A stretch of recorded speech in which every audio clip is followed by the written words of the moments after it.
Pour les connecteurs vissables, eh bien, il y a différents modèles, différentes compagnies. Pour l'exemple, ici, j'ai choisi la compagnie Marette, qui est une compagnie assez populaire. Si on peut voir, on voit ici que c'est une matière de plastique et à l'intérieur, vous avez un ressort en cuivre qui permet une conductibilité relativement facile et puis qui permet aussi un serrage efficace. Au niveau de l'installation, c'est relativement assez simple. Si on regarde sur la boîte du manufacturier, eh bien, le manufacturier nous demande de faire un dénudage de 3/8 de pouce. Dans mon cas, moi, je préfère toujours mettre 1/2. Je vais vous dire pourquoi plus tard. Et puis, avant d'aller choisir la marette, eh bien, toujours regarder au niveau des choix qu'on nous propose, c'est-à-dire par la dimension, et bien nécessairement, on va vous recommander ici le nombre de conducteurs admissibles. Aussi, quand vous voulez faire des mix entre un AWG 14 ou un AWG 18, toujours vérifier ce que le manufacturier vous recommande.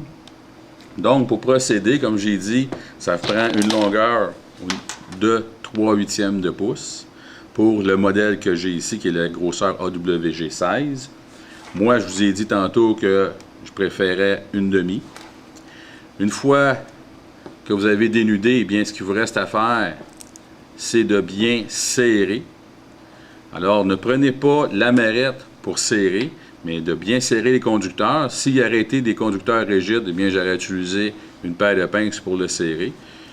Une fois que vos deux conducteurs sont bien reliés ensemble, eh bien, c'est pour ça que moi, je préfère 1/2, parce qu'à la fin, je viens couper l'extrémité de façon à avoir un bout bien droit. Et là, je me retrouve avec un 3/8, et puis, j'insère à l'intérieur et je serre. Et je vais sentir qu'il y a un couple solide qui vient s'appliquer. Et là, je tire et voilà, l'installation est faite. Pour la longueur, eh bien, souvent, on n'a pas la boîte avec nous et puis on est pressé. Eh bien, un petit truc que je donne, c'est, si on remarque ici, j'ai la bonne longueur de conducteur, eh bien, c'est venir d'appliquer votre conducteur sur la marette comme ceci. Et vous voyez, vous avez des petits stries à l'intérieur, sur le capuchon. Eh bien, lorsque le strie s'arrête, c'est ici que je vais venir dénuder. Ce qui est important, c'est que la gaine pénètre bien à l'intérieur de la marette ou du connecteur vissable, selon la terminologie que vous voulez employer. Voilà pour le connecteur vissable.